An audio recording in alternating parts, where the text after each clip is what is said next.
हम ये बताएं कि भारत के साथ हमारे ताल्लुकात तो पहले ही ठीक नहीं है। पाकिस्तान जो हाई कमीशन है दिल्ली में, उसमें एक स्कूल था, हमने वो भी बंद कर दिया है।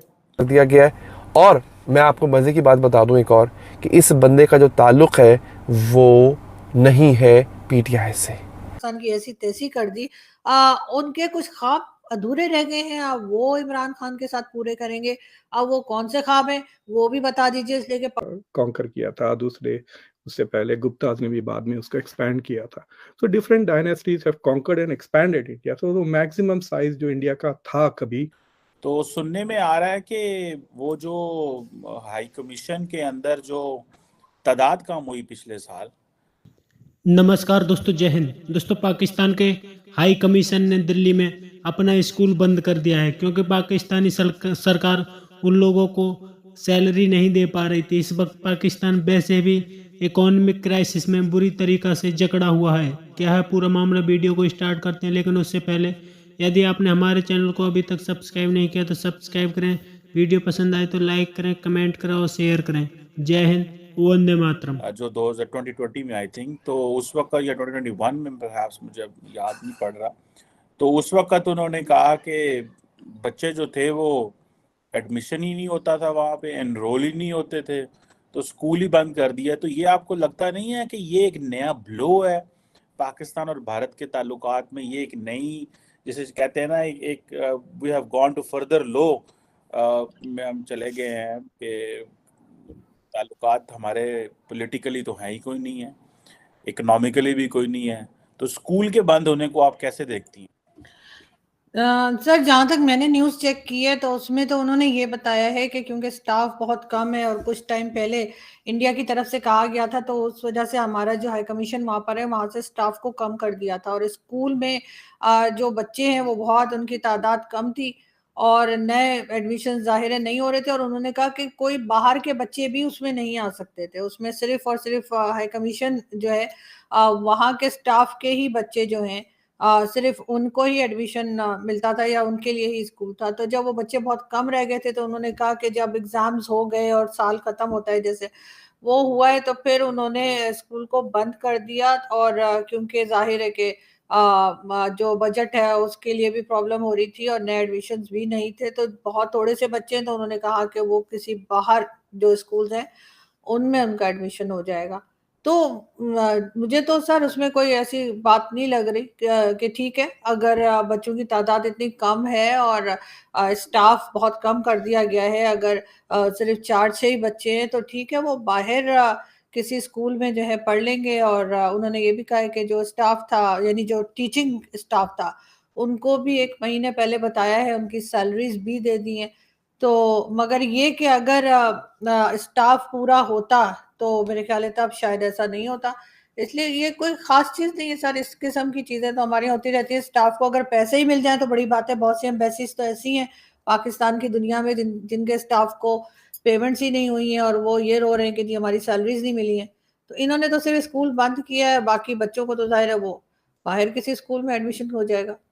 नहीं तो वो लगता है अगर ये मैडम बाकी बच्चों के लिए भी खोल दिया जाता, जो इंडिया के अंदर दिल्ली में जो बच्चे बाकी हैं, ये तो स्टाफ के लिए ना, लार्जली ये पब्लिक के लिए होता स्कूल, तो हो सकता है कि लोग उसमें और एनरोल होते, एडमिशन अच्छा स्कूल होता। तो ये ज़्यादा अच्छी चॉइस नहीं थी बजाय इसकी कि स्कूल ही बंद कर दिया जाए। क्योंकि जैसे फॉर एग्जांपल इस्लामाबाद में भी, यहाँ पे आपको पता है, इधर स्कूल्स हैं बच्चों के लिए, डिप्लोमेट्स के लिए, तो वो कोई एम्बेसीज ने तो नहीं खोले हुए, वो तो लार्जली सबके लिए वहाँ पे आ जाए। तो आपको नहीं लगता कि ये भी एक शॉर्ट साइटेडनेस है पाकिस्तानी हाई कमीशन की दिल्ली में? सर, डिपेंड करता है कि उनके बजट पे, अगेन बजट पे डिपेंड करता है कि क्या वो अफोर्ड कर सकते थे कि इस स्कूल को चलाना। और क्या बाहर से जो बच्चे हैं क्या वो आना पसंद करते पाकिस्तान हाई कमीशन के स्कूल में? मुझे तो नहीं लगता, क्योंकि जिस तरह के टर्म्स हिंदुस्तान पाकिस्तान के हैं और जिस तरह से एम्बेसीज के आपस में एक बात होती है, तो मुझे नहीं लगता कि वहाँ के जो बच्चे हैं वो इनके पास पढ़ने के लिए आते या इनके पास एडमिशन के लिए आते। और वैसे भी इनको पहले ही बच्चों को आम स्कूल्स में होना चाहिए। मेरे ख्याल से ये एक एक्स्ट्रा बर्डन पाकिस्तान एम्बेसी ने अपने सर ले रखा था, इसलिए कि अगर बाहर जो स्कूल मौजूद हैं दिल्ली में और जगह पे, तो वो शायद ज़्यादा अच्छी एजुकेशन प्रोवाइड करेंगे बजाय इसके कि पाकिस्तान एम्बेसी अपना अलग स्कूल, वो 1.5 ईंट की मस्जिद जैसे होती है वो बनाने के बजाय मेरे ख्याल है बाहर जो स्कूल्स हैं उनमें जाके बच्चे पढ़ लें, वो ज्यादा बेहतर रहेगा। पब्लिक बड़ी परेशान है जब से आपने ये स्टेटमेंट दिया है, उस दिन से पब्लिक की समझ में कुछ नहीं आ रहा।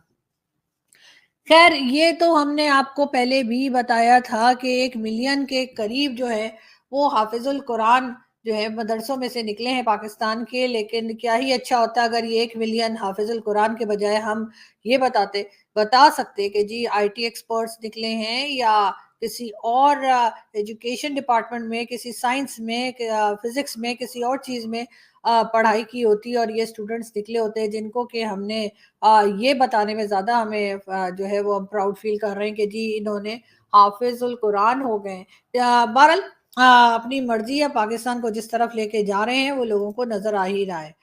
बात हम करेंगे जी अली जैदी साहब की। अली जैदी साहब का कहना है पाक फौज पर फख्र है, पाक फौज हम फौज हमारी सरहदों की हिफाजत करती है और इनकी वजह से हम सुकून से सोते हैं। बिल्कुल सही बात है सर। अब मैं इस पे क्या कहूँ सर, आप बिल्कुल ठीक कह रहे हैं। जाहिर है सर 2-4 दिन जब 76 परेड होती है तो सर बड़ी अच्छी नींद आती है, मैंने सुना है।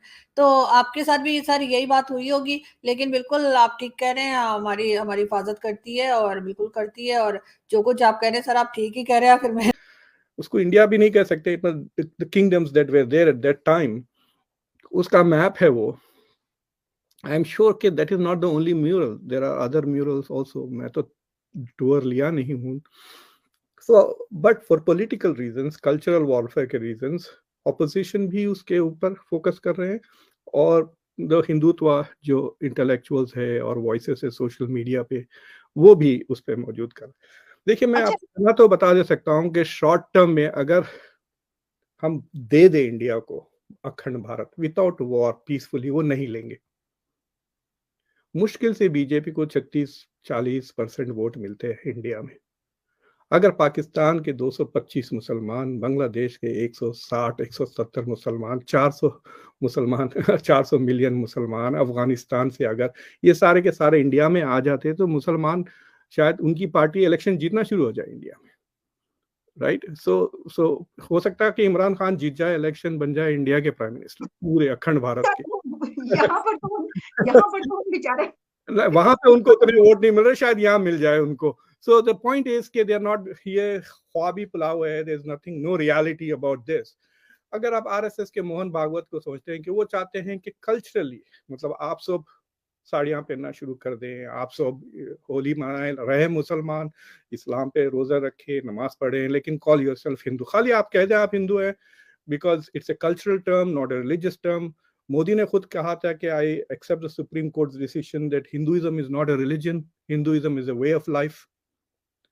So fine, it is a way of life. मतलब I have a, मतलब मेरी way of life is very common with lots of Hindus in India. मैं भी रोटी खाता हूँ, चाय पीता हूँ, चाय पी रहा हूँ, अभी भी एक सिप ले लेता हूँ। So my way of life is very similar. Cricket देखता हूँ, आज संडे, मेरी लाइफ और किस मोस्ट एवरेज हिंदू की लाइफ इज वेरी सिमिलर। सुबह उठ के excitement to watch cricket, but ये नहीं है कि मैं सुबह उठ के सूर्य नमस्कार कर रहा हूँ और वो सुबह उठ के नमाज पढ़ रहे हैं। That's not happening, right. So this is the idea of Akhand Bharat. एक लेवल पे वो कहते हैं कि this is a cultural integration of the region. तो इंडिया का कल्चर तो बहुत पुराना है, it extends all the way. आप कंबोडिया चले जाएं, बाली चले जाएं, अब यहाँ आ जाए, डेलावेयर में इतनी खूबसूरत हिंदू टेम्पल बनी हुई है। न्यू जर्सी में देखा मैं, 2-3 हाईवे से नजर आते हैं, एक बहुत ही खूबसूरत मंदिर जॉर्जिया में भी फैली हुई है। So there is Hindu culture everywhere. तो डॉक्टर साहब इसका मतलब ये हुआ कि इसमें मैं देख रही थी कि ये बात जो की गई कि ये एक सिविलाइजेशन, एक सिंबॉलिक है सिविलाइजेशन के लिए, एक कल्चरल वैल्यूज के लिए, इसलिए ये बनाया गया। इसका जो हम एक बात समझते हैं उससे कोई ताल्लुक नहीं है। तो फिर आप वही कह रहे हैं कि ये एक सिंबॉलिक वे में बनाया गया है, इससे वैसा मतलब नहीं निकालना चाहिए। Am I right? बिल्कुल नहीं, बिल्कुल नहीं। अगर आप पाकिस्तान की शादियों का आप रिचुअल देख लें, they are not different from many Hindu शादी। ठीक है। So yes, culturally we are all from Hindustan, so we are Hindustanis. उसमें कोई प्रॉब्लम नहीं है। बट 1994 में शायद इंडियन पार्लियामेंट ने एक रेजोल्यूशन पास किया था टू गेट बैक POK। तो वो that is a slightly different issue. मतलब ये तो दोस्तों पाकिस्तान इस वक्त दुनिया में बेइज्जती का दूसरा नाम है, क्योंकि पाकिस्तान के पास इस वक्त डॉलर नहीं है। पाकिस्तान अपने लोगों को तनख्वाह भी नहीं दे पा रहा। पाकिस्तान की एक के बाद एक एम्बेसियां बंद होती चली जा रही हैं, क्योंकि उनके लिए पाकिस्तान कहीं से डॉलर का बंदोबस्त नहीं कर पा रहा। पाकिस्तान की हाई कमीशन ने दिल्ली में स्कूल बंद कर दिया, जिससे पाकिस्तानियों का कहना है कि स्कूल में बच्चे ही नहीं थे। यही कारण है कि पाकिस्तान के हाई कमीशन ने बंद किया। लेकिन बात कुछ और है, क्योंकि पाकिस्तानी सरकार के पास इस वक्त लोगों को सैलरी देने तक के पैसे नहीं है। पाकिस्तान इस वक्त बड़े इकोनॉमिक क्राइसिस से गुजर रहा है। यही कारण है कि पाकिस्तान एक के बाद एक कड़े कड़े स्टेप लेता जा रहा है, जिससे पाकिस्तान को थोड़े बहुत डॉलर की बचत हो। पाकिस्तान ने पहले ही इंपोर्ट पर पाबंदी लगाई हुई है और पाकिस्तानी सरकार पूरी कोशिश कर रही है कि डॉलर कम से कम खर्च किए जाएं, जिससे पाकिस्तान दिवालिया होने से बचा रहे। लेकिन पाकिस्तान कब तक पाकिस्तानी सरकार पाकिस्तान को ऐसे ही रोक सकती है, क्योंकि पाकिस्तान इस वक्त पूरा जाम है। ना तो बाहर से इंपोर्ट और एक्सपोर्ट कर पा रहा है और ना पाकिस्तान का व्यापार बाहर से पूरी तरीक़ा से ठप है। आपकी क्या राय कमेंट में जरूर शेयर करें। यदि आप चैनल पर नए तो चैनल को सब्सक्राइब करें। वीडियो पसंद आए तो लाइक करें, कमेंट करें और शेयर करें। जय हिंद, वंदे मातरम।